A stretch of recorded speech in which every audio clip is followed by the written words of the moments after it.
அனைவருக்கும் வணக்கம். இன்னைக்கு தமிழக அரசியல் மற்றும் தமிழ் திரையுலகத்தில் ஒரு முக்கியமான கருப்பு தினம்னு தான் சொல்லணும். ஏன்னா கேப்டன் மற்றும் புரட்சி கலைஞர்னு எல்லாராலும் பாசத்தால் அழைக்கப்பட்ட தலைவர் புரட்சி கலைஞர் விஜயகாந்த் அவர்கள் இன்று மரணம் அடைந்துள்ளார்.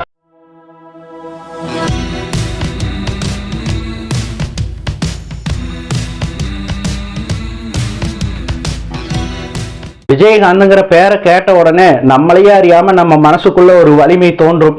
ஏன்னா அந்த பேருங்கிறது வெறும் பேர் கிடையாது, அது ஒரு இனத்தின் அடையாளம்னு தான் நம்ம சொல்லணும். ஏன்னா தமிழகத்தின் எந்த மூலையில யாருக்கு என்ன தொந்தரவு நடந்தாலும் ஆளா ஒரு தொண்டரா வேட்டியை மடிச்சு கட்டிட்டு களத்துல இறங்கி எல்லாத்துக்கும் உதவி பண்றதாகட்டும், எங்க எந்த பிரச்சனை நடந்தாலும் இறங்கி ஆளா ஒரு அடியாள் மாதிரி ஒரு பவுன்சர் மாதிரி அங்க கூட்டத்தை கலைச்சு அடக்கி மற்றவங்களை அமைதிப்படுத்தி நல்வழிப்படுத்துற ஒரு தலைவனாக இருக்கட்டும், எந்த வேலைனாலும் முதல் ஆளா இறங்கி நிற்கிறவர் தான் புரட்சி கலைஞர் கேப்டன் விஜயகாந்த் அவர்கள்.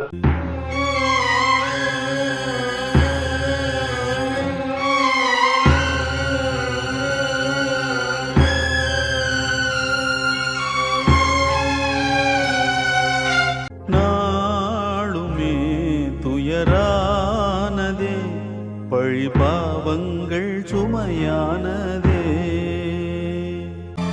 இரு கண்கள் போதாது ராசாத்தி ஊர்கோலத்தை பார்க்க, என் நெஞ்சம் தாங்காது நீ போகும் கோலம் தன்னை பார்க்க, தாமரையே மண்மூடவோ தீயிடமே மலர் போவதோ, என்ன சொல்ல எல்லாம் விதியோ, அந்த வானத்தை போல மனம் படைச்ச மன்னவனே, பனி துளிய போல குணம் படைச்ச தென்னவனே,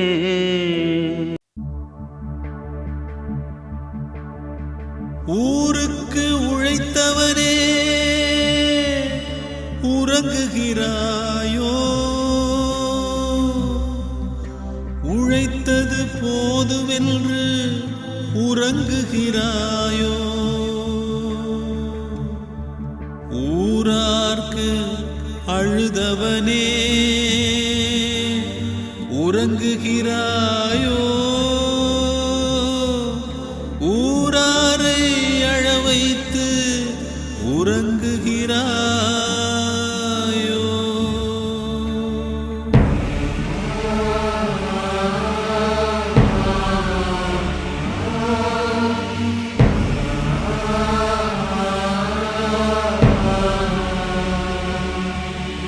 பொதுவாகவே திரைத்துறையில பாத்தீங்கன்னா ஒரு நடிகரோட ரசிகர்கள் இன்னொரு நடிகரோட படம் வெளியாகிறப்போ இன்னொரு நடிகரை பார்க்குறப்போ தன்னையும் அறியாம தங்களோட மனசுல ஒரு காழ்ப்புணர்ச்சியோட தான் அவங்கள பார்ப்பாங்க, அவங்க கிட்ட பேசுவாங்க, பழகுவாங்க.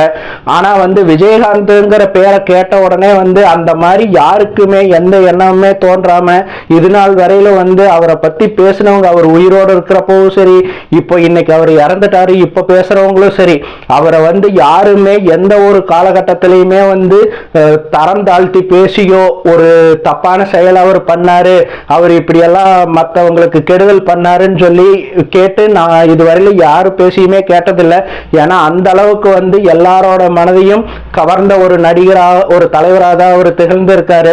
ஒரு நடிகருங்கிற பொறுத்தவரையில பார்த்தீங்கன்னா அவர் நடித்த படங்கள்ல இருந்த எல்லாத்துக்குமே தொழில்நுட்ப கலைஞர்கள் நடிகர்கள் எல்லாத்துக்குமே உதவி செய்யறதாகட்டும், எல்லாத்துக்குமே தனக்கு சமமான சாப்பாடு கிடைக்கணும்னு அவரோட அலுவலகத்திலேயே சாப்பாடு போட்டதாகட்டும், எங்க எந்த நடிகரால இல்லை எந்த மக்களால நடிகர்களுக்கு பிரச்சனையானாலும் முதல் ஆளா அங்க நின்று அந்த கலவரத்தை அடக்கிறதாகட்டும், இல்ல ஒரு நடிகர் சங்க தலைவரா சிங்கப்பூர் கலை நிகழ்ச்சி எல்லாம் நடத்தி நடிகர் சங்கத்தோட கடனை எல்லாம் அடைச்சு அந்த நடிகர் சங்கத்தையே லாபகரமான ஒரு ஸ்தாபனமா உருவாக்குனதிலேயாகட்டும், அவர் தனக்கு நிகர் இல்லாத தன்னிகர் இல்லாத ஒரு தலைவர் தான். அதே மாதிரி அரசியல்ல பாத்தீங்கன்னாலும் திமுக காரங்களை அதிமுக காரங்களுக்கு பிடிக்காது, அதிமுக காரங்களை திமுக காரங்களுக்கு பிடிக்காது அப்படின்னு சொல்லி ஒவ்வொரு கட்சியும் தங்களுக்குள்ள ஒரு மிகப்பெரிய சண்டையாவே தான் போட்டுட்டு இருப்பாங்க.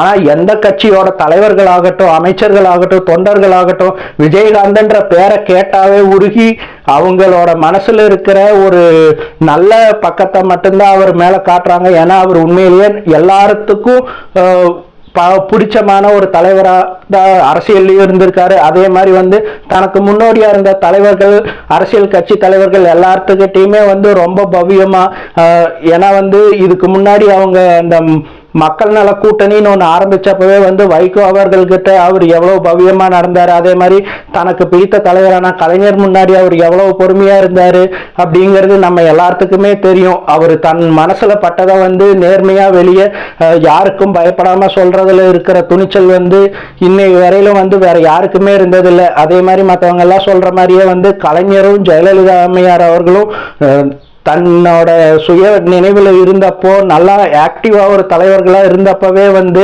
இவரும் கட்சியை தொடங்கி தமிழக மக்களுக்கு ஏதாவது நல்லது பண்ணணும் அப்படின்னு சொல்லி அரசியல்ல குதிச்சு ஒரு எதிர்கட்சி தலைவரா உயர்ந்து நின்னாரு 2 எலெக்ஷன்ல.